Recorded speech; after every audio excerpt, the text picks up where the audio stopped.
الحمد لله نحمده ونستعينه ونستغفره ونستهديه ونتوب إليه ونعوذ بالله من شرور أنفسنا ومن سيئات أعمالنا من يهده الله فلا مضل له ومن يضلل فلا هادي له أشهد أن لا إله إلا الله وحده لا شريك له وأشهد أن محمدا عبده ورسوله وصفيه من خلقه أرسله بالحق بشيرا ونذيرا وداعيا إلى الله بإذنه وسراجا منيرا اللهم صل وسلم وبارك على نبينا وحبيبنا محمد وعلى آله وصحبه أجمعين ومن تبعهم بإحسان إلى يوم الدين وأن علينا معهم بمنك وفضلك يا أرحم الراحمين عباد الله أوصيكم وإياي نفسي بتقوى الله فقد فاز المتقون حيث قال ربكم أعوذ بالله من الشيطان الرجيم بسم الله الرحمن الرحيم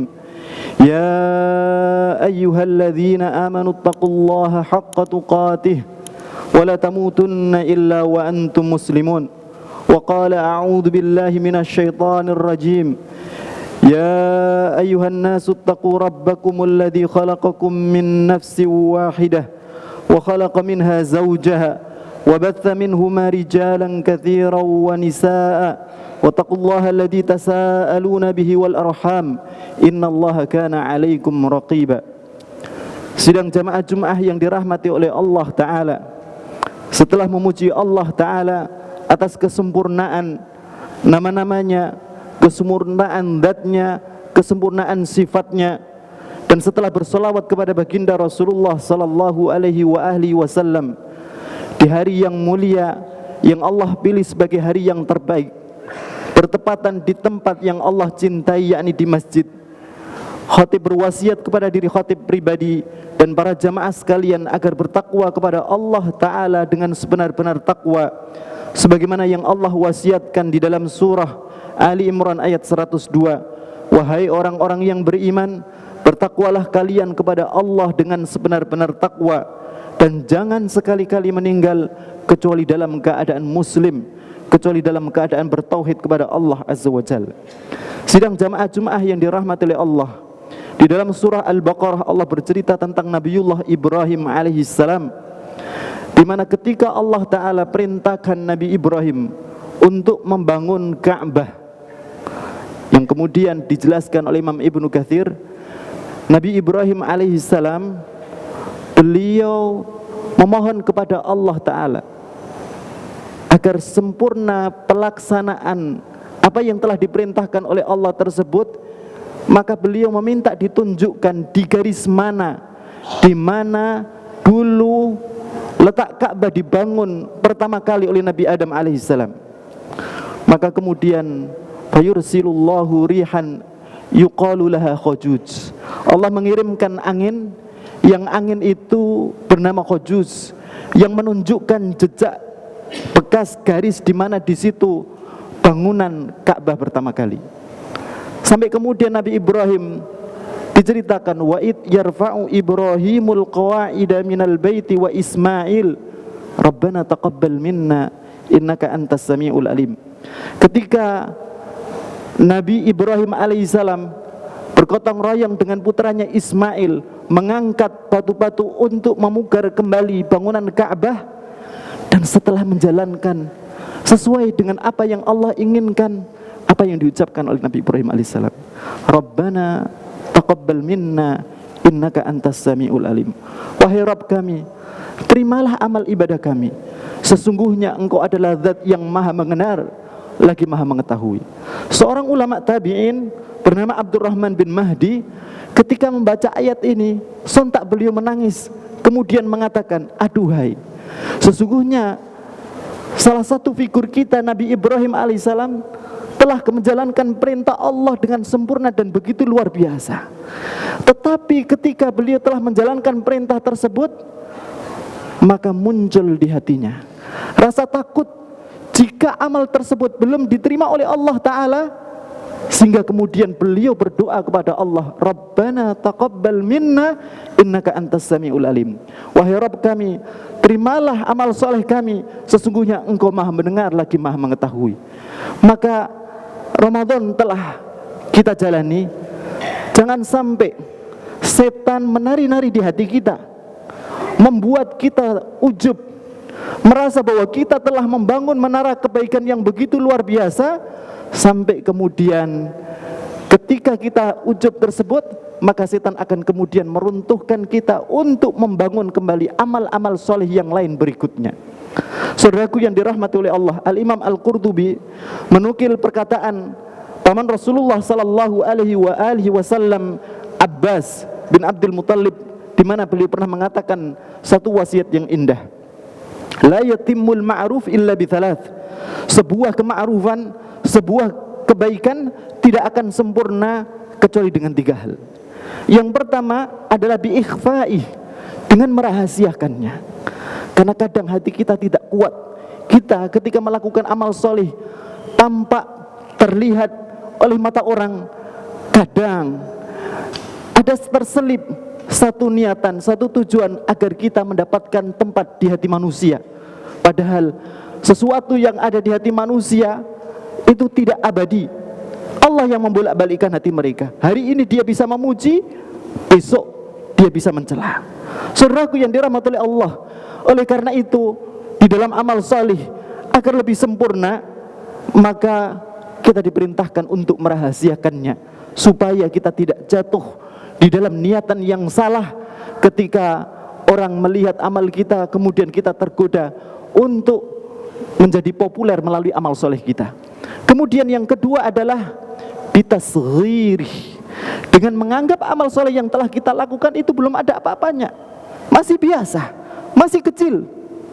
Oleh karena itu Ibnu Rajab Al-Hambali mengatakan di dalam kitab Lataiful Ma'arif, orang-orang soleh sebelum kita dari kalangan sahabat tabi'in dan tabi'ut tabi'in, mereka menangis selama 6 bulan pasca bulan Ramadan, berdoa kepada Allah Ta'ala agar amal soleh mereka diterima oleh Allah.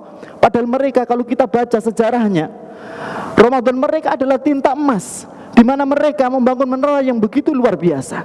Tetapi selama 6 bulan hati mereka takut.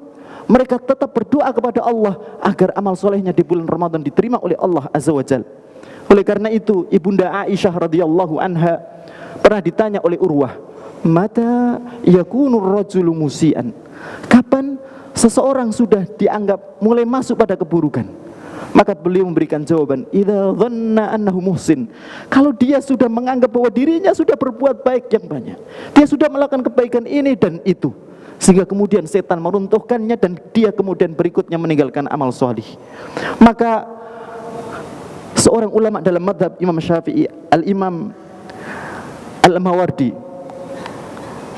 Abul Hasan Ali Al-Mawardi, ini adalah seorang ulama tersohor, memiliki karya-karya besar yang begitu luar biasa.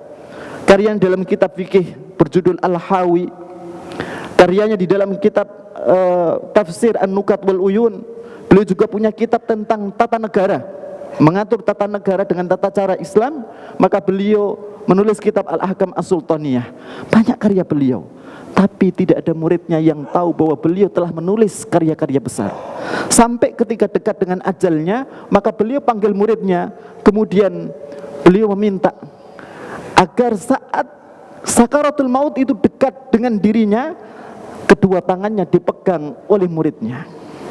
Maka beliau berwasiat, jika nanti tanganku mencengkram kuat kedua tanganmu, sesungguhnya aku telah menulis beberapa karya yang ada di tangan fulan.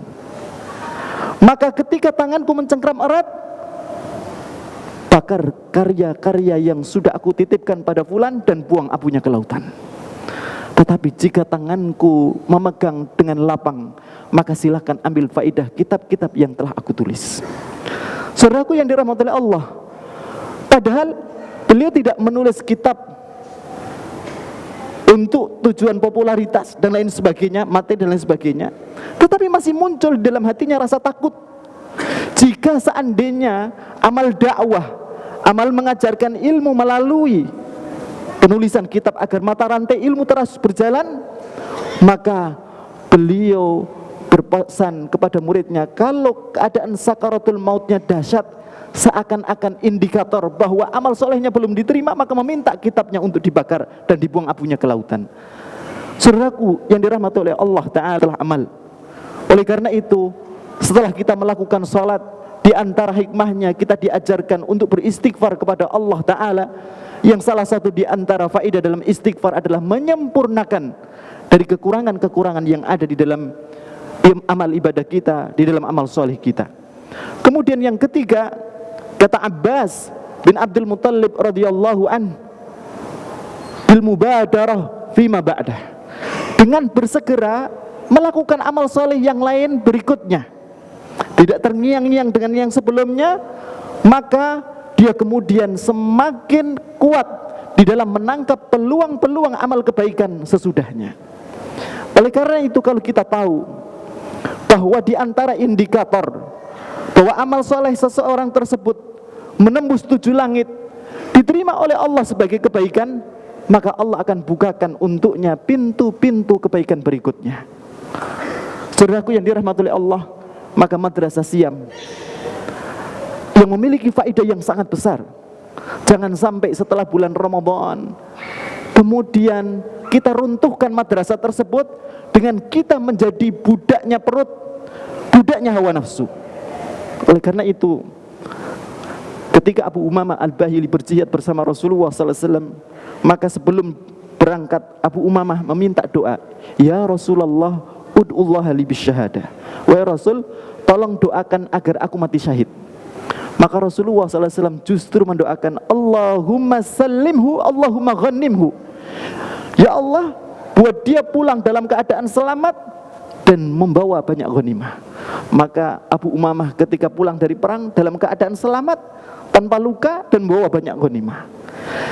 Ketika peperangan berikutnya, dia meminta lagi, ya Rasulullah, ud'ullaha li bisyahadah, meminta agar didoakan mati syahid.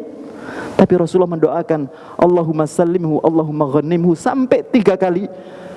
Dia pulang dalam keadaan selamat, dia pulang dalam keadaan membawa ghanimah yang banyak. Maka kemudian Abu Umamah Al-Bahili bertanya kepada Rasulullah SAW, dullani bi arja amalin indi. Wahai Rasul, kalau begitu tunjukkan amal yang bisa aku harapkan untuk mendapatkan kebaikan dari Allah Azza wa Jal. Maka Rasulullah memberikan saran kepada Abu Umamah Al-Bahili, alaika bisawm fa innahu la mitlalah. Hendaknya kamu melakukan saum karena dia tidak ada bandingannya. Karena di dalam saum ada madrasah. Bagaimana supaya hati seseorang tidak dikendalikan oleh nafsu dan syahwatnya dengan terbiasa mengosongkan perutnya. Orang ketika perutnya kosong, maka hatinya tidak akan banyak bertumpu di dalamnya syahwat yang menjadi kendaraan setan. Sehingga ketika hati itu lembut, maka dia akan mudah berinteraksi dengan petunjuk Allah. Setiap kena tetesan-tetesan Al-Quran, dia bisa merasakan kesegarannya karena kelembutan hatinya. Makanya Muhammad bin Wazi', seorang ulama tabi'ut tabi'in, pernah mengatakan, man qalla ta'muhu wa syarabuhu raqqa qalbuh. Barang siapa yang dia sedikit makan, sedikit minum, maka hatinya akan jadi lembut. Wa kullama raqqatil qulub fahimat wa afhamat. Kalau hati itu lembut, dia gampang untuk memahami dan dia juga gampang untuk memahamkan.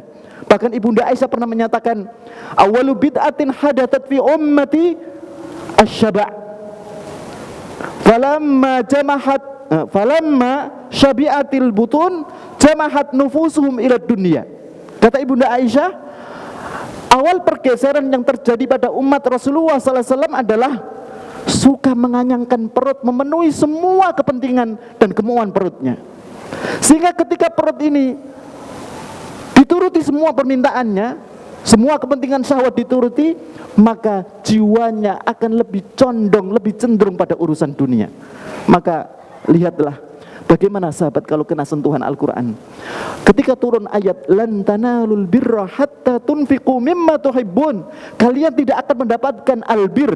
Bir adalah kumpulan dari semua jenis kebaikan, atau dengan sederhananya puncak-puncak kebaikan.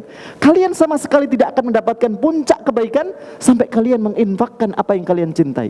Ketika ayat ini turun, Abu Talha Al-Ansari tidak mendengarkannya langsung dari Rasulullah SAW, maka dia mendengar dari tetangganya.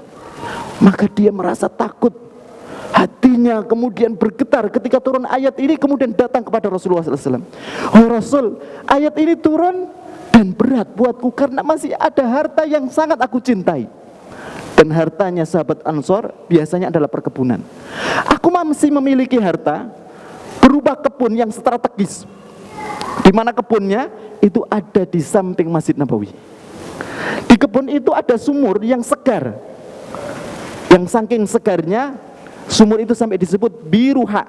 Bir, tahfif dari kalimat bir artinya sumur, ha karena seperti suara ha yang kemudian ketika air masuk ke tenggorokan menyegarkan.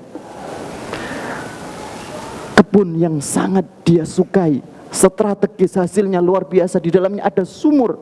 Karena sumur itu bernilai mahal saat itu, maka kemudian kata Abu Talha, maka untuk mendapatkan bir wahai Rasulullah SAW, maka bagikan kebun ini beserta isinya sesuai dengan ridho Allah dan Rasulnya. Orang yang hatinya jernih, orang yang hatinya lembut, mudah kena sentuhan Al-Quran. Barakallahu li walakum wa nafa'ani bima fihi minal ayati wa dhikril hakim wastaghfiruh innahu huwal ghafurur rahim.